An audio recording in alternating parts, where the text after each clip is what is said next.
Mayong buntag, as you can see, kadlawon pa ni no, magadto tag Davao kay naa daw panran. As you can see, nakaabot na tag terminal no. Grabe atong hulat-hulat og bus di ara na pa Davao. Og wala na nagdugay no, nanay ni abot nga bus nga atong nasakyan. As you can see, putos kayo tadya no, naka-hoodie og naka-mask kay tugnaw kayo ang aircon, hadlok mapanuhutan. As you can see, namahaw sa tadas bangko do kay nihunong man ang sakyanan. As you can see, dili na Mount Apo ha, Muswan Peak na kanaapatas Valencia. Og kalit 30 nakaabot sa overview no sa Quezon kay pwede na paagian sa unom ka oras nga binahe no. Sa wakas nakaabot na gid tag Ecoland or SM Ecoland Davao kay direta man niod to no. As you can see, nakasakay na tag taxi no, nagpahatod ta sa hotel, humanamig kaon, wa na ko nakapabidyo kay ulaw kaayo, daghan kay tao. Magpasalamat dai ko sa nag-sponsor ani among hotel no, si Ma'am Andrea, first cousin sa atong pag-ibig no, taga Davao. Salamat kayo ma'am, kay kung wala ka nag-sponsor di gid mi makadayon og apil ani nga running event no. Mahal ra bagid kayo ang one night ani no. Okay ra ba gyapon mi adtong bratohon lang kay pareho ra man gyapon. Di gyapon mi katulog og sakto kay pag-abot sa dagat excited man gid kayo ta. Ngano gid kahana no, nga dili man gid ta makatulog pag naatay dula pagkaugma. Comment do tong mga runner di abi nga pakatulog og tarong bisag naay dula pagkaugma. Sana all kayo mo. As you can see, naka-running attire tada no, mag-run sa takadali kay para mga ugnat niya atong ugat kay wara bagid ta nakadagan adtong hapon sa Biyernes no, kay nabisi sa atong trabaho.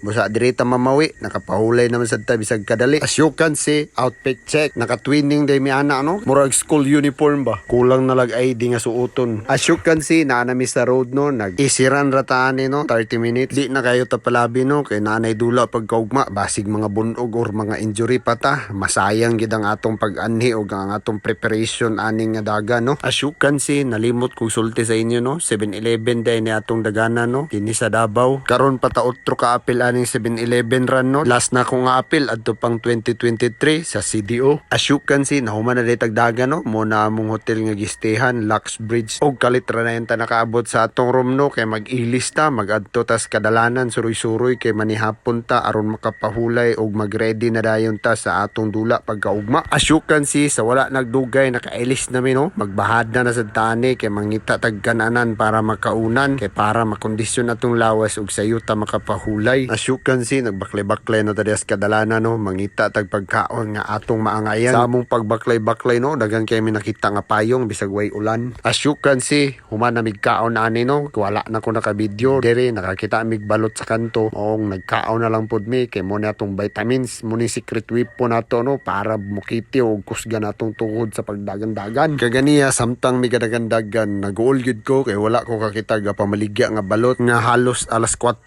naman to sa hapon, pero wa gid mi nakakita ga display or ga pamaligyag balot sa dalan. May gani samtang kami ga baklay-baklay mangita og kanana na ami nakita nga ga display og balot. Mautong nakadesisyon ko pag human og panihapon mukaon gid kog balot kay para naa gid tay pang secret weapon. As you can see, nakabalik na day miana sa among room no, kay medyo gabi na gyud og kinahanglan na magpahulay og matulog og sayo kay para naatay kusog pagkabuntag no sa atong dula. As you can see, before ko natulog nagpahilot sa gid ko sa akong pag-ibig diyan no, kay medyo hawoy akong lawas tungod sa biyahe no, kay taas kay atong biyahe. Kinsa man to mga runner diya nga gapahilot pod ay matulog no, kay para makaredy sa dula. Unsay brand sa inyong haplas? Kay ako secret. Bitaw tagaan ta lang mog idea, ang akong haplas ang epekto ani matungay imlawas din kabulok-kabulupan. Bunal. As you can see, kadlaw na nino, nakamata na ta, sayo ta nagmata, bisag alas 7 ang atong gun start. Mupay galisod ta og tulog, sayo pagit na nakamata no, kay gaagi day diari ang 42, 32 ug 21 km sa among hotel nga gitulgan no. As you can see, gabaklaya gid mi diya no, kay wala gid mi masakyan nga sakyanan paingon didto sa Crocodile Park no, kung asa ang venue. Unya walay gasulod nga jeep didto kay murag bawal, and then kaabot na mi aning kanto nga 5 kilometers away. So medyo layo-layo gyud no, og gitry na mo mang hits aning mga marshal nga gapamaingon dito sa venue, pero bawal daw. May gani na ay rila nga gaali dito no, Pacquiao. Og nisugot na pod mi magpakyaw no, kaysa magbaklay mi paadto. As you can see, daghan na kay mga runner nga gapang baklay no, gipang kapoy na gid ni sila. As you can see, daghan kay aid station no, puro pagid pokari ang hydration day no, mo ni nakatsada sa 7-Eleven tungod sa kadagan sponsor. Bungga kayo ang mga hydration nato dire, ang uban Gatorade ug ubang pang mga iron supply nga mga elimno no. As you can see pabaklay na ta pasulod sa Crocodile Park no kay dili pwede mo sulod tong tricycle nga atong gipakyaw. As you can see nag-drills na ta diha no, nag-stretching, nag-warm up na kay hapit na mag-start no kay naa na didto ang 5 kilometers sa starting point. As you can see naa tay mga kasabay diari nga runners no, malay-balay runners, mga leon, Lotipak boys ang team nila ani no. Nisabay ko sa ilang jag ana no kay istorya-istorya nangutana kung unsa ilang daganan 3 km day gyapon kani Zizael mo dining third place sa 3 km og si Kian Ado ikaupat. As you can see gitawag na day ang 3 km ana no, gihold na mi ana sa starting point og nagdali-dali na ta, may gani kay gisingot ra pud ta sa atong stretching og warm up kay di gid sayon magdagan og 3 km nga wala gid ta naka-stretching or inat-inat manggaling sa atong kaunuran. As you can see gihold pa mi dira no, wala pa mi gipasulod sa starting point kay naa pay mga late comers nga nangabot ang 5 km. As you can see nakita nato si Drake Dano o si Sir Jobs 5 km third placer, badira na sila. Congrats mga dulen. As you can see naa na kita sa starting point no, gipazumba lang tani kajot ni sayo-sayo ra pud ko diha kay pawala sa kaba kay medyo kabado gid ta no kay gikan ra gid tag injury og dili gid ta confident mo bunal sa atong tiil og dinagan ani. Mao nagzumba-zumba lang sa ta para pang pakalma sa atong lawas no og ma-relax ang atong ginhawa. As you can see kabuhian na gid mi darin niya og grabe na gid kakaba. As you can see sa wala magdugay nakaabot na ta no, dako kay atong isida bisag nawasli ta kay nakuha gid nato ang champion no. Ato yung nalupig ang mga batan-on sa karon nga panahon, gigrasyahan gid ta sa atong pag-workout. Bunal. As you can see nanguha na mi sa among loot bag di no kay mang loot na ta, mang grocery na ta diari unsay makuha pa nato. Mo gid ni nakatsada sa 7-Eleven no, daghan kay freebies unya pwede pa gid ka maka-grocery tungod sa kadaghan sa sponsor, makakuha makainom gid kag bisag unsa diha, naapay panglaba,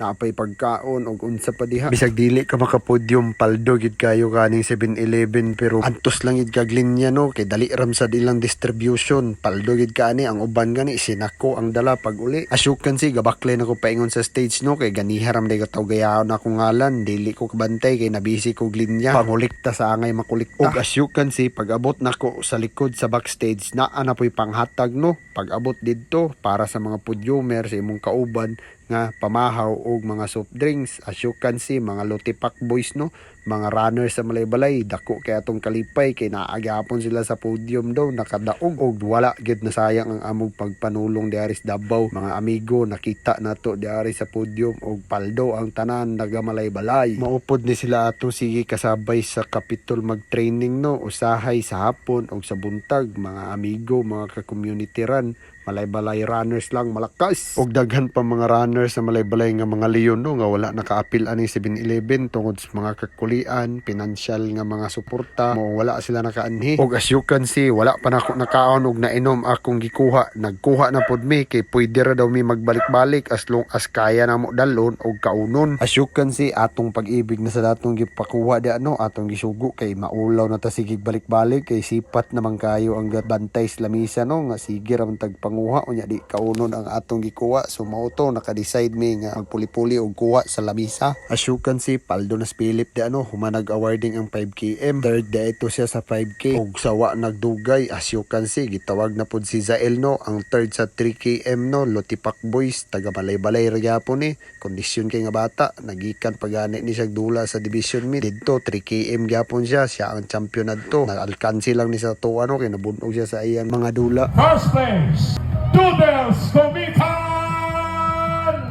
As you can see, gitawag na atong ngalan da no. Grabe kadako atong kalipay kay sa utrong pagtawag sa atong pangalan ni saka ta sa podium ni Hawid og Manny og nagsuot og gold medal. Pero color ay gold ana, dili nato na pwede mabaligya. As you can see, gipatawag mig balik da tanan no, mga podiumer sa 5k og 3k kay magphotoshoot sa daw para sa ilang documentation no, para sa pag-post. Salamat kayo 7-Eleven sa opportunity, sa inyong freebies, sa inyong experience og samot na sa inyong cash prize nga paldo kayo tanan mga podiumer. Congrats sa tanan mga nakadaog og sa mga wala. Padayon lang gid nagpa-kondisyon no, moabot ra gid ang time nga kita na po'y mokuha og cash prize, medal og trophies. Ayaw mo kabalaka, moabot ra gid ang panahon. Ayaw lang gid kawadig paglaom, padayon lang gid sa pagpakondisyon mga Julin. As you can see, nakasakay na tag taxi ana no, pabalik na ta sa hotel kay manguli na kay taas-taas na pud ni nga biyahe karon pa uli. As you can see, nakailis na ta di ano kay muuli na ug magpasalamat day ko usab kang Ma'am Andrea no sa nag-sponsor aning hotel. Salamat kay aning komportable kayo nga room. As you can see, gapag check out na may anin no kay manguli na dayon mi nahala.